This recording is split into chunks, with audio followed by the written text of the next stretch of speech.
Alors, bonjour mes VIP. Donc, il se fait que vous avez joué à la DV Loterie, vous êtes sélectionné, voilà, que vous vous êtes rendu compte que vous êtes enceinte ou bien votre femme est enceinte. Et vous vous demandez, qu'est-ce qu'il faut faire dans cette situation? Eh bien, je tiens à vous rappeler que il n'y a jamais eu de situation sans solution. Je ne sais même pas si je dois dire c'est un problème. Mais sachez que il n'y a jamais eu de situation sans solution. On est d'accord, c'est pour ça même que je suis ici. Je suis votre sœur Amen. Si c'est votre première fois sur cette page, soyez les bienvenus. N'oubliez pas, abonnez-vous pour ne manquer aucun contenu de nos vidéos futures. On est d'accord, et la famille, je tiens vraiment à vous remercier pour vos contributions à cette chaîne. Parce que sans vous, cette chaîne n'est rien. Alors, merci beaucoup pour les contributions que vous apportez. À travers vos likes, vos commentaires et vos partages. Et surtout, au fait que vous essayez de me comprendre lorsque je dis quelque chose qui n'a pas de sens pour vous. Avant de tirer une conclusion. D'accord. Donc, je vous remercie pour ça. OK. Revenons à notre sujet. OK. Alors, vous êtes enceinte. Qu'est-ce que vous devez faire? Il y a deux options possibles. OK. La toute première option. Je vais supposer que nous sommes en mai. Les résultats viennent de sortir. Voilà que vous vous êtes rendu, que vous êtes enceinte. OK. Amin. Vous vous êtes rendu compte ou bien les résultats sont sortis, vous êtes enceinte. Qu'est-ce qu'il faut faire? La toute première option. Que d'ailleurs même je sais que beaucoup de gens ne vont pas emprunter. C'est quoi? C'est de faire des petits calculs, voir quand est-ce que vous allez accoucher. Ok? Nous sommes en mai. Si vous allez accoucher vers fin mai ou bien fin juin, ce que vous allez faire, vous pouvez toutefois commencer par remplir le DD-60, mais attendre à ce que vous accouchez et ajouter l'information du nouveau-né avant d'envoyer le DS. On est d'accord. La raison pour laquelle je viens de dire qu'il y a beaucoup de personnes, possible qu'il y a beaucoup de personnes qui ne vont pas opter pour l'option 1 là. C'est pourquoi? Parce que les gens vont dire non, j'ai ce case number, si je n'envoie pas ça tôt, mon dossier ne sera pas traité à temps, ou bien je ne serai plus programmé pour l'interview. J'ai fait plusieurs vidéos sur des case numbers, c'est ici. Mais malgré ça, je sais qu'il y aura des gens qui vont toujours avoir peur. Donc, si c'est le cas, n'optez pas pour l'option 1. La toute première option, on est d'accord. Maintenant, c'est quoi l'option 2?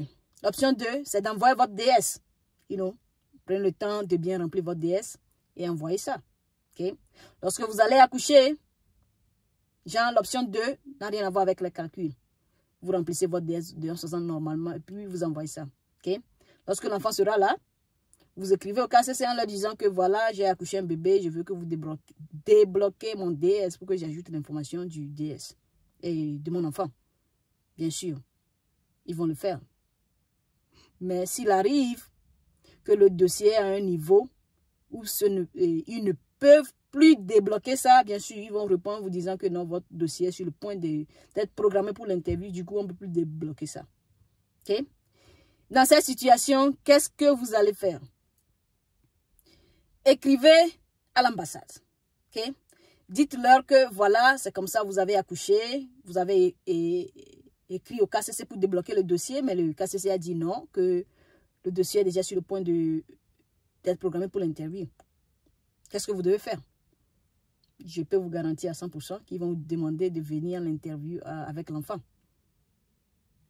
C'est une manière pour moi de vous dire que envoyez la lettre à votre ambassade après que le KCC vous dit que je ne peux plus débloquer votre dossier n'est pas aussi nécessaire. Parce que vous êtes obligé d'amener l'enfant à l'ambassade avec vous si vous voulez partir avec eux. Mais la raison pour laquelle je veux que vous envoyez cette lettre, c'est quoi? 1. Ce que je peux vous dire aujourd'hui qui va vous faire rire là, demain si je vous dis ça, vous allez être énervé. Pourquoi? Parce que vous êtes être humain. C'est-à-dire, vos humeurs impactent vos décisions parfois. On est d'accord. Peut-être que le consul là, le jour là, il n'est pas content. Et que vous arrivez en disant que quoi, j'ai fait ceci, j'ai fait ça. Et puis, lui, il va commencer par gronder et puis ça va ruiner votre humeur et autres là. Donc, si vous écrivez la lettre, c'est une manière de leur dire que vous écrivez la lettre 1, 2, en partant à l'interview, vous imprimez la lettre là, ainsi que celui du KCC avec vous. Donc, si le consul veut essayer de vous gronder un peu, ou bien quelque chose comme ça, faites-leur savoir que vous avez eu le problème, vous avez essayé de régler ça, mais vous n'avez pas pu obtenir de l'aide. C'est une manière, c'est ce que ça veut dire quoi. Avec des preuves à l'appui, des essais n'est pas de dire que j'ai essayé de faire ceci, mais on ne m'a pas aidé.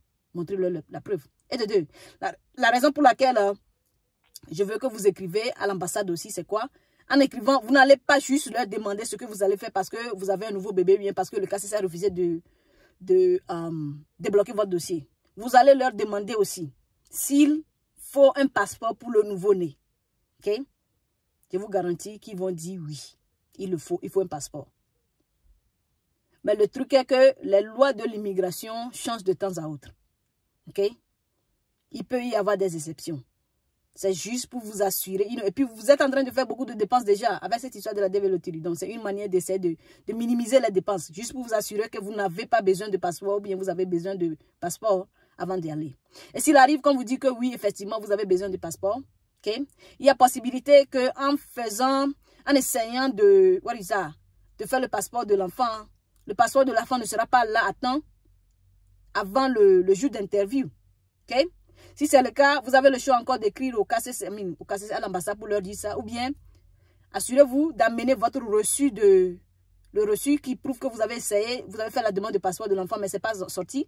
Vous amenez ça avec vous pour montrer ça au consul que voilà, lorsqu'on vous a écrit, vous avez dit qu'on a besoin comment on appelle-t-on, de passeport. Mais on a fait la demande, le passeport n'est pas encore sorti, ça va sortir telle date.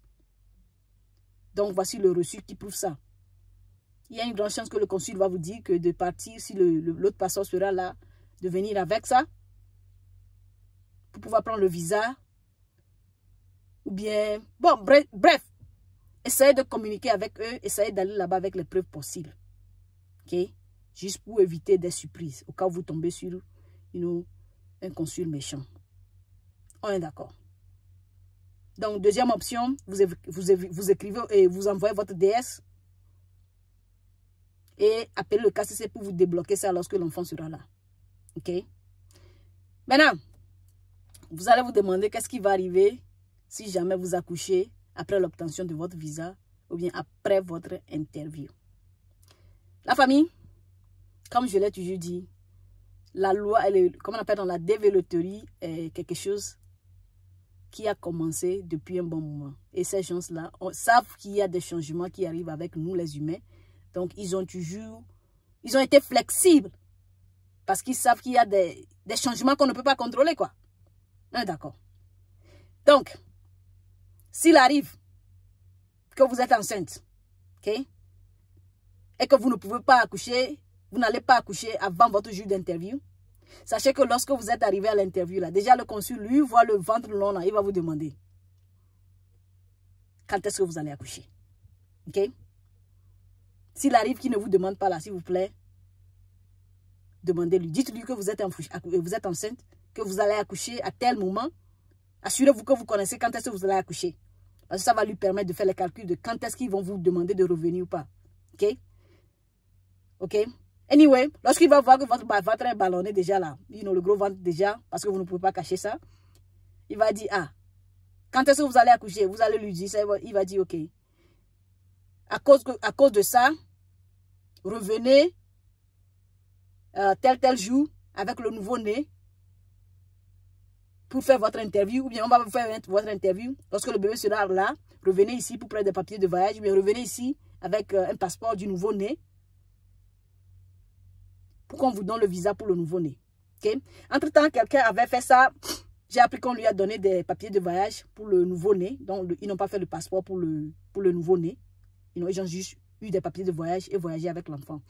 Mais la famille, comme je l'ai dit, les changements arrivent avec cette histoire de l'immigration. Okay? Donc, je ne veux pas vous dire quoi que ce soit si ce n'est pas encore vérifié. Alors, sachez que du moment où vous êtes devant le consul, si vous quittez là-bas, vous n'allez plus voir le consul again, même si vous allez retourner après. Alors, si jamais le consul ne vous a rien dit concernant votre grossesse, posez-lui la question, demandez-lui ce que vous allez faire. Demandez-lui si vous devez faire le passeport pour le nouveau-né. On est d'accord? Ou pas? Ou bien qu'est-ce qu'il faut faire après que l'enfant ait accouché? Anyway, posez-lui toutes les questions possibles. C'est très important avant de quitter le jour-là. Parce que vous n'allez pas revenir et lui parler encore. OK? Ce qui est sûr là, une fois que le visa vous est accordé là, si vous voulez, vous allez partir avec votre nouveau-né. Ils ne peuvent pas vous laisser quitter et laisser votre nouveau-né derrière. Parce que rappelez-vous, le but de l'immigration, ce n'est pas de diviser les familles. C'est de les unir. C'est pourquoi on vous donne la chance de faire venir vos familles des années plus tard à travers le processus du regroupement familial. OK? Alors la famille, la clé, si jamais vous allez accoucher après votre interview là, c'est la communication. Prenez le temps de lister vos questions sur un papier si jamais vous pensez que vous allez oublier. Pour ne pas quitter devant le consul et dire « Ah, j'ai oublié de poser cette question. » Ouais, d'accord. Listez vos questions. Ça va vous aider. OK?